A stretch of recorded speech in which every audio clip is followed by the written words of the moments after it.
À partir du moment où je devais mettre le réveil le lendemain, je dormais plus.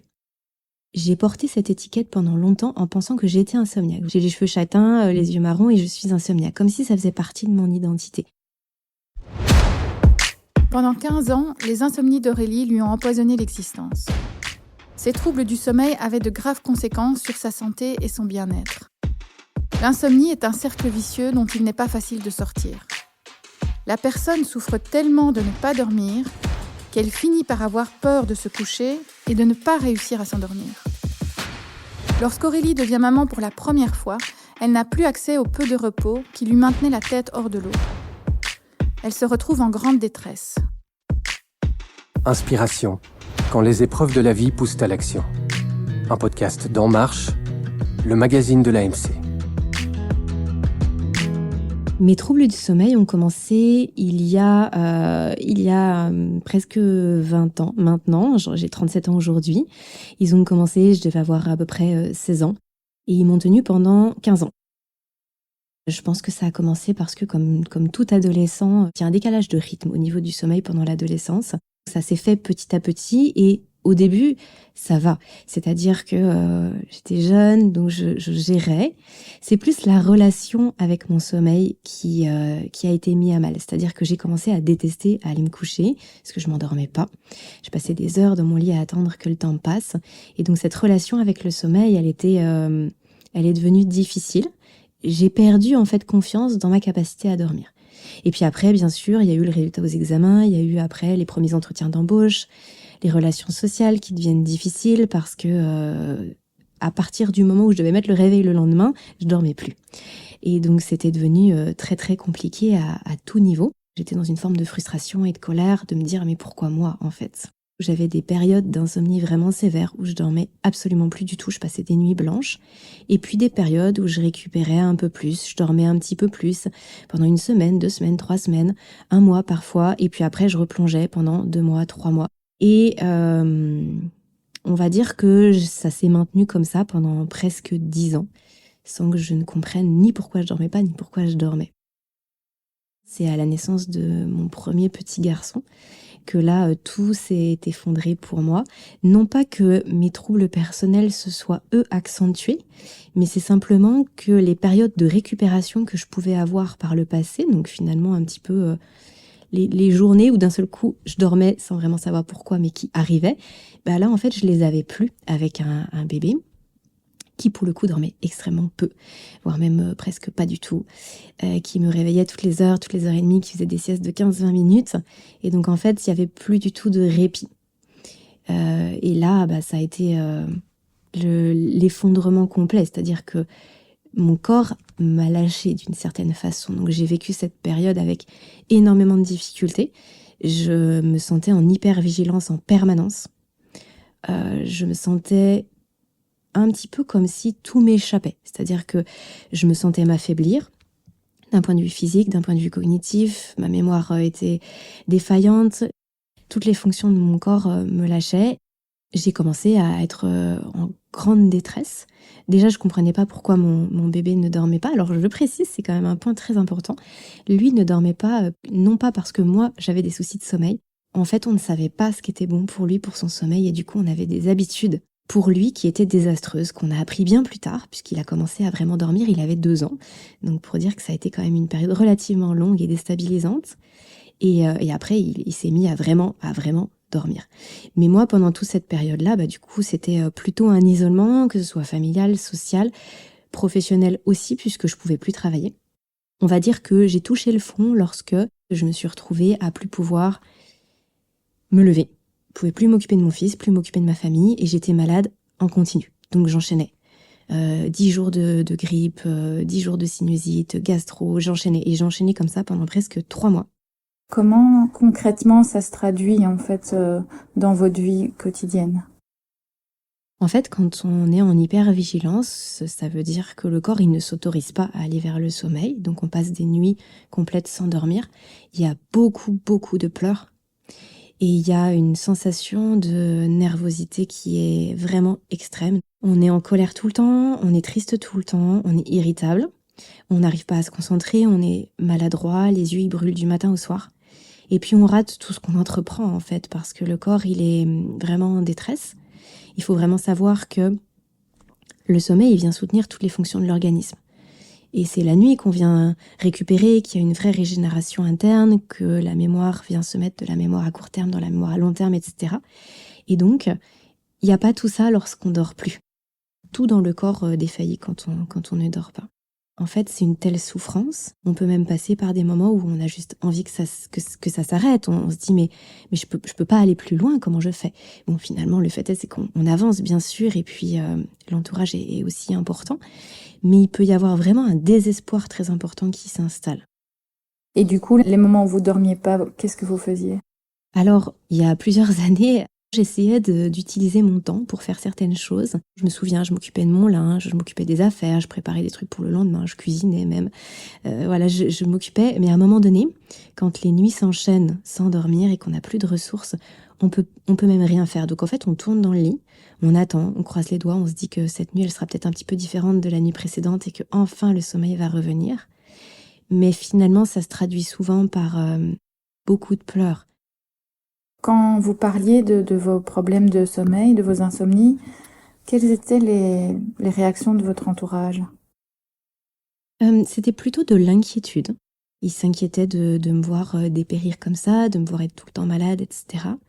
Mais il y avait quand même quelque chose qui était de l'ordre de « c'est pas de chance ». C'est-à-dire que, si vous voulez, ça alimentait un petit peu ce cercle vicieux de « j'ai pas de chance, c'est comme ça, c'est une fatalité, je dormirai jamais, c'est une catastrophe, je suis malheureuse et donc je dors pas, etc. » Parmi les personnes qui nous écoutent, il y a des personnes qui sont dans l'entourage de gens qui souffrent de troubles du sommeil. Ce qui est important, c'est de ne pas faire porter l'inquiétude. C'est plutôt d'être juste une oreille bienveillante, de l'écoute active, de la prise en compte de ce qui se passe, mais pas de la pitié ou de l'inquiétude, parce que finalement, c'est assez lourd sur les épaules de la personne qui subit ça. Et on le dit pas assez. Donc là, j'en profite. Il y a quand même une certaine forme d'incompréhension et de tabou autour de tout ce qui est trouble du sommeil. Oui, incompréhension, j'irais même plus sur le terme de fatalité. C'est-à-dire qu'on se dit, c'est comme ça. Et c'est pour ça que ce terme d'insomniaque, moi, je ne l'aime pas beaucoup, parce que j'ai porté cette étiquette pendant longtemps en pensant que j'étais insomniaque. J'ai les cheveux châtains, les yeux marrons et je suis insomniaque, comme si ça faisait partie de mon identité. Et pour l'entourage, c'est souvent ça, c'est-à-dire qu'il y a une notion de fatalité. La pauvre, elle a pas de chance. Alors qu'en fait, mon message aujourd'hui, il est vraiment, on peut reprendre la main là-dessus. C'est-à-dire qu'on a la possibilité de changer les choses. Et donc de s'enlever cette étiquette d'insomniaque qui est collée sur notre front et d'agir et de se sentir... autonome par rapport à ça. Nous passons un tiers de notre vie à dormir. Le sommeil fait partie de nos besoins primaires. Pourtant, 19 à 40% de la population se plaint de troubles du sommeil. L'insomnie est le trouble le plus répandu en Europe. Elle touche une personne sur 5. Après être tombée au plus bas, Aurélie prend conscience qu'elle doit retrouver confiance en sa capacité à dormir. Elle met en place de nouvelles habitudes pour enfin passer des nuits réparatrices. En devenant maman, je me suis posé beaucoup de questions sur ce qui était le mieux à faire pour mon fils à tout niveau, et notamment sur l'alimentation, la diversification alimentaire, etc. Et j'ai pris conscience d'énormément de choses par rapport au domaine de la santé de façon globale. Et quand j'étais au plus bas pendant cette période de burn-out, il y a eu un tilt en moi qui s'est dit, mais en fait, tout ce que tu viens de découvrir, de cheminer là depuis maintenant X mois, mais en fait, ça se transpose au sommeil. Et ça a été une révélation. Et donc, c'est au fond de mon lit, en plein burn-out, quand je touchais le fond, que je me suis dit, ok, c'est bon, j'ai compris. Je vais pas attendre que la solution, elle arrive de l'extérieur, que quelqu'un vienne m'aider, qu'on me dise que tel ou tel médicament miracle va me solutionner ce qui se passe pour moi depuis 15 ans. C'est moi qui vais changer les choses. C'est-à-dire que ce que je fais depuis 15 ans, ça ne fonctionne pas pour mon sommeil. Et bien donc, je vais complètement changer de postulat de départ, je vais faire des choses nouvelles et je vais m'informer. Et je vais arrêter de me focaliser sur ce que je vis, c'est-à-dire sur mon insomnie, et je vais apprendre. ce que je dois connaître sur le sommeil. Et vous voyez, là, on change tout à coup de paradigme, de départ, et ça change tout. Est-ce que vous avez des outils qui vous ont aidé pour sortir de ce cercle vicieux? Oui, bien sûr. Là, ce que je vous partageais juste avant, c'était pour moi la base de la pyramide. C'est-à-dire que l'état d'esprit de « ok, c'est bon, c'est possible ». En fait, à partir du moment où j'avais compris que c'était possible, eh bien, tout s'est ouvert. Et après, bien sûr, que viennent les outils pratico-pratiques. Ce que j'ai envie de citer, ça a été vraiment l'alimentation dans un premier temps. Pourquoi ? Parce que, surtout en tant que jeune maman, on n'apporte souvent pas assez de ressources dans notre alimentation. Et du coup, notre corps, il en pâtit parce que le sommeil, c'est une fonction hormonale.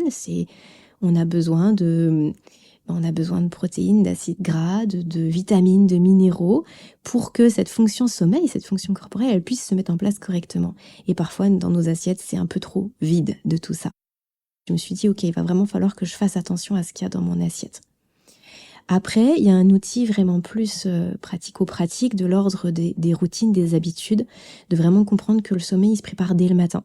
Et donc, j'allais faire une marche matinale tous les matins pour prendre la lumière naturelle. Je faisais très attention à couper les écrans le soir. Je m'étais fait une routine du sommeil. Donc, avant de me coucher, j'avais instauré de mettre une petite lumière tamisée, de lire, de faire des petits étirements, de vraiment préparer mon sommeil.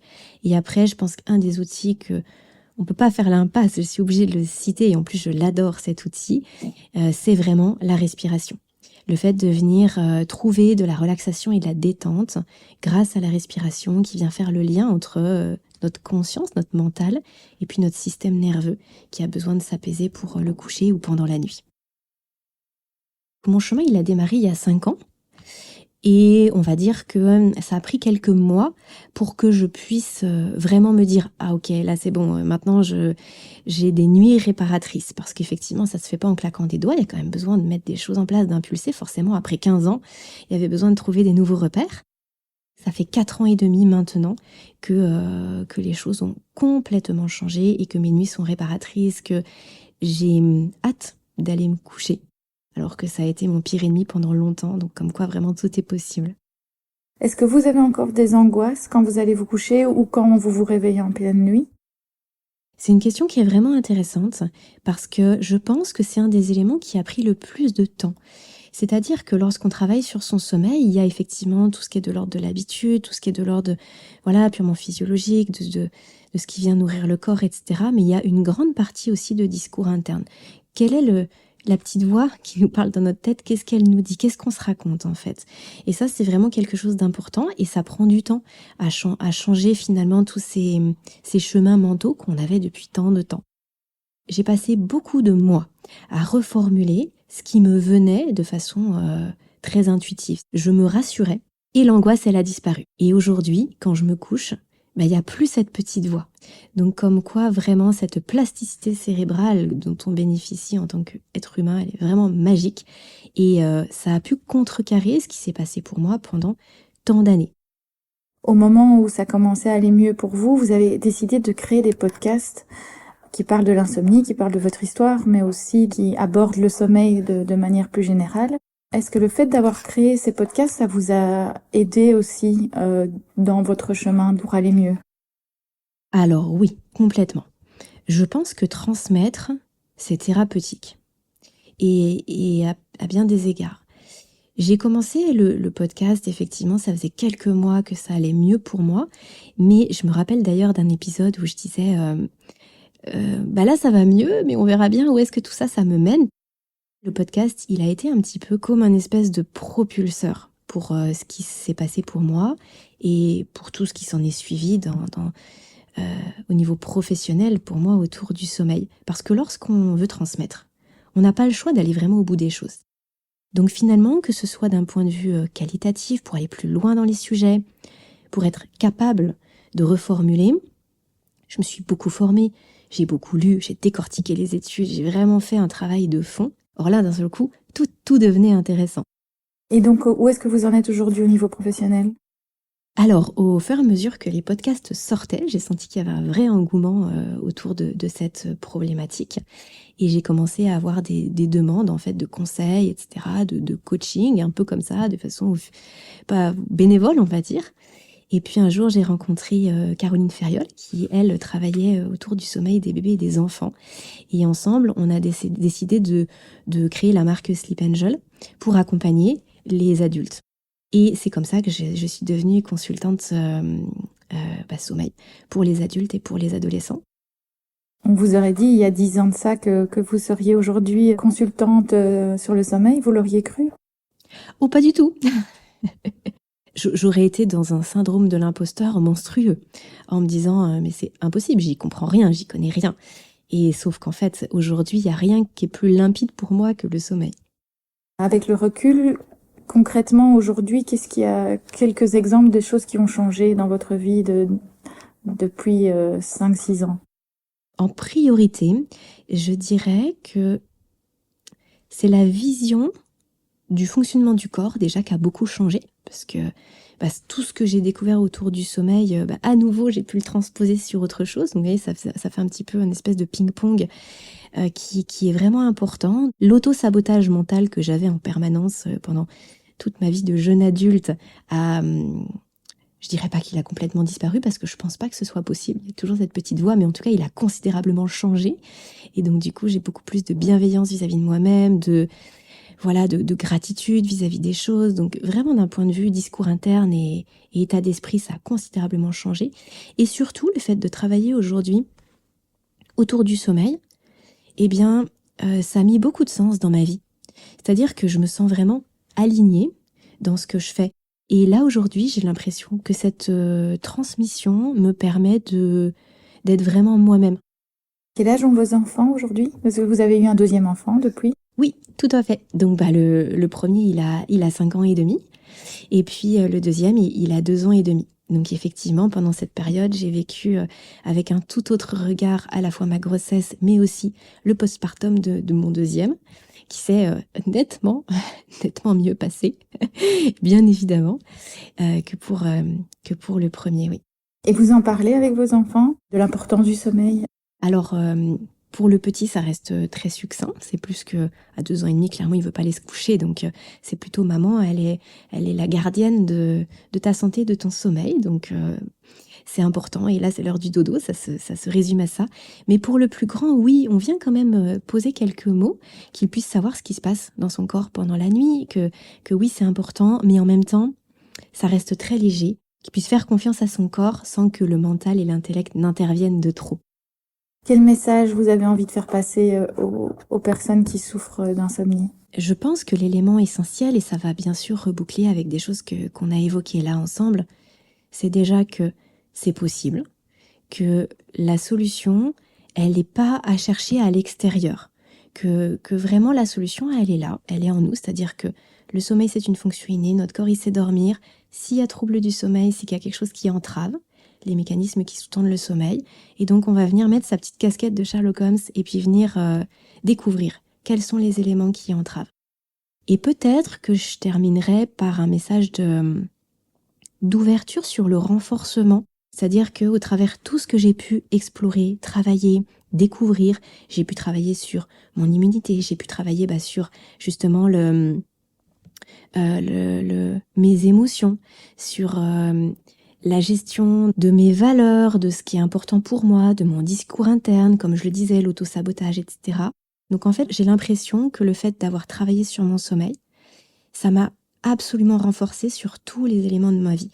Et donc pourquoi je voulais finir par ça en message d'ouverture ? Parce que je trouve que ça peut apporter une source de motivation supplémentaire, parce que quand on est dans l'œil du cyclone, c'est vraiment très dur parfois d'impulser des nouveautés dans sa vie. Et donc le fait de se dire que vraiment on investit sur soi-même pour la suite, pour l'avenir, ça peut être aussi, je pense, très motivant, et ça peut aider à parfois se dire allez, je le fais quand même. Retrouvez l'article sur l'insomnie sur enmarche.be. Le podcast d'Aurélie Montin, Insomnie hors de mon lit, est disponible sur toutes les plateformes d'écoute. On se retrouve le mois prochain pour une nouvelle inspiration.